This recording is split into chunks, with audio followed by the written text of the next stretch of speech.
untuk melanjutkan keturunan keluarga suami. Ibu dengan tegas tidak mengizinkan anak laki-laki berusia 8 tahun pergi sekolah. Malah memberikan kesempatan kepada kakak perempuannya.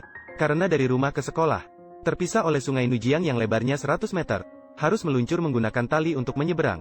Jika terjadi kecelakaan dan jatuh, tidak ada kemungkinan untuk selamat. Bahkan minyak, garam, saus, dan cuka untuk kebutuhan sehari-hari. Ibu meminta kakak perempuan untuk membelinya. Pada hari itu, nenek tiba-tiba kembali jatuh sakit dan pingsan. Ibu hanya bisa pergi ke seberang mencari dokter.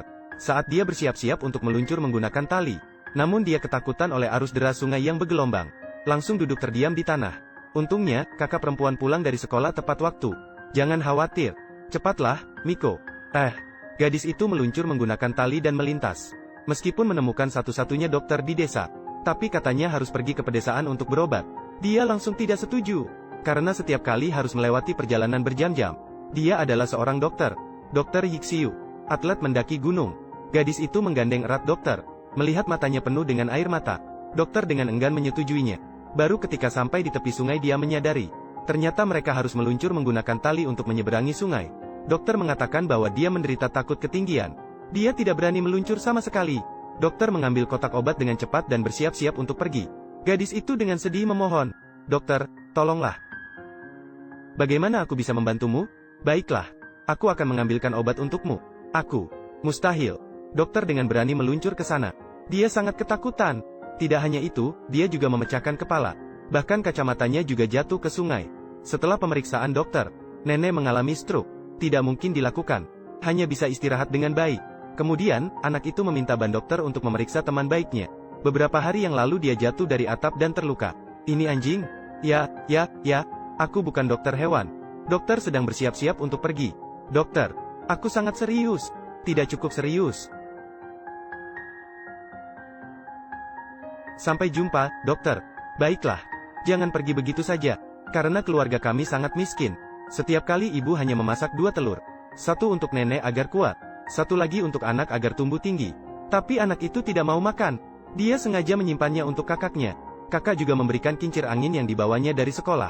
Diberikan kepada anak itu sebagai hadiah. Meskipun anak itu tidak pernah sekolah. Tapi dia sangat pintar. Ketika melihat kakak kesulitan dengan soal matematika, Wawa itu langsung mengupas biji jagung. Menghitung satu persatu di atas meja. Membagi ini menjadi beberapa bagian, bukan begitu? Memang trik ini sangat efektif. Bagaimana kamu tahu? Aku hanya menghitung jumlahnya saja. Agar Wawa tidak diam-diam menyeberang sungai. Ibu memintanya untuk menyerahkan tali itu. Ibu juga dengan penuh kesabaran memberikan nasihat. Jika berani menyeberang sungai secara sembarangan. Begitu ditemukan, langsung diusir dari rumah. Wawa mengatakan dia sangat ingin pergi sekolah. Tapi harus menunggu ayah pulang. Ini membuat Wawa semakin bersemangat untuk pergi sekolah. Sekolah itu menyenangkan. Ada begitu banyak orang bermain bersama.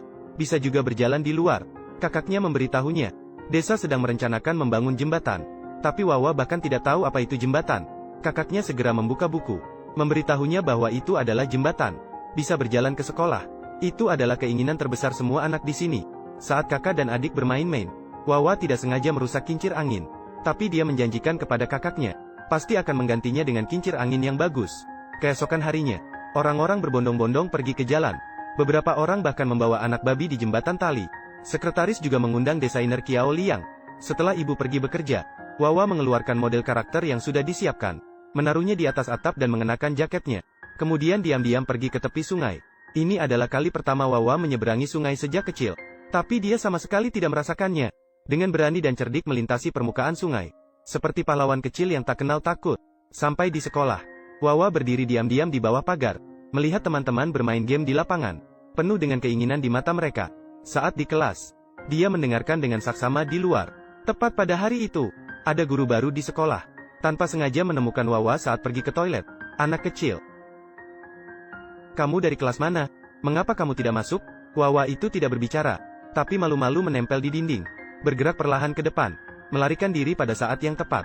Saat guru masuk ke dalam kelas. Senyum di wajah mereka seketika menjadi serius. Cuaca begitu dingin. Anak-anak bahkan mengenakan sandal saat belajar. Bahkan dia tidak memiliki sepasang kaos kaki. Namun kepala sekolah berkata, Wawa, berbeda dengan orang lain. Mungkin dia terbiasa. Tunggu 3 bulan lagi. Langit juga menjadi hangat. Tidak akan dingin lagi. Guru merasa tidak enak hati. Dia meminta teman-teman duduk berdampingan. Membantu mengukur ukuran kaki mereka. Menyiapkan untuk membeli sepatu bagi anak itu. Kepala sekolah melihat pemandangan ini. Sangat senang dan memberikan pujian.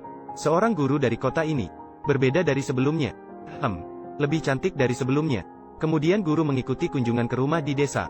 Melihat air sungai yang mengalir deras. Gadis itu menasihati gurunya untuk meludokterannya. Orang yang tidak pernah lolos merasa takut.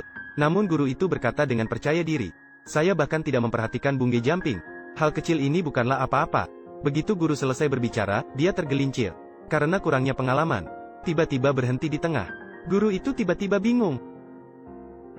Apalagi yang harus dilakukan sekarang? Gadis itu meluncur turun dengan tergesa-gesa. Doronglah guru dengan keras, langkah demi langkah maju. Terus-menerus mengulangi gerakan. Akhirnya sampai di seberang. Sementara itu, guru saat ini sudah ketakutan dan berlutut di tanah. Barang-barang perlahan-lahan turun. Sampai di rumah. Namun tidak pernah melihat adik perempuan yang selalu datang setiap hari. Karena dia sudah bersembunyi di belakang batu sejak lama. Begitu dia ditemukan, rahasia menyusuri sungai secara diam-diam tidak bisa disembunyikan lagi. Tidak disangka, tetapi dilihat oleh kepala desa yang kembali. Mengira Wawa nakal lagi dan berbuat onar. Tanpa sadar, dia membawanya pulang. Wawa erat memeluk ibu dan tidak berani menghadapi guru. Tetapi tidak bisa terus-terusan menyembunyikannya. Guru masih mengenali Wawa kala itu. Oh, kamu anak kecil. Selalu suka berbaring di jendela kami. Mendengarkan anak-anak yang belajar di kelas kami. Mendengar guru berkata begitu, ibu terkejut seperti petir yang menyambar. Wawa takut dihukum. Segera bersembunyi di belakang kepala desa. Ibu langsung marah. Mengambil sapu dan menghukum Wawa dengan keras. Kepala desa segera menghentikannya. Dan meminta Wawa untuk meminta maaf kepada ibu. Namun Wawa tidak mengaku salah. Begitu salah. Kakak perempuan juga tidak sendirian kan? Jadi kakak perempuan ingin menghabisi anak laki-laki itu. Aku ingin menghabisi juga. Aku seharusnya sudah menghabisinya sejak dulu. Kamu anak nakal yang tidak mendengarkan. Sebenarnya ibu melakukan ini. Bukan berarti memihak. Tetapi 3 tahun yang lalu saat dia menyeberangi sungai. Nyaris kehilangan nyawa. Sejak itu dia tidak pernah berani menyeberangi sungai lagi. Aku berkata padamu. Aku tidak akan pernah membiarkanmu memiliki cucu. Untungnya kepala desa membantu memohon. Anak itu tidak dipukul. Guru mengeluarkan sepasang sepatu baru dan 2 pasang kaos kaki. Diberikan untuk Wawa saat pergi ke sekolah di desa. Orang-orang di pegunungan belum pernah melihat sepatu yang begitu baru. Ia penasaran dan senang.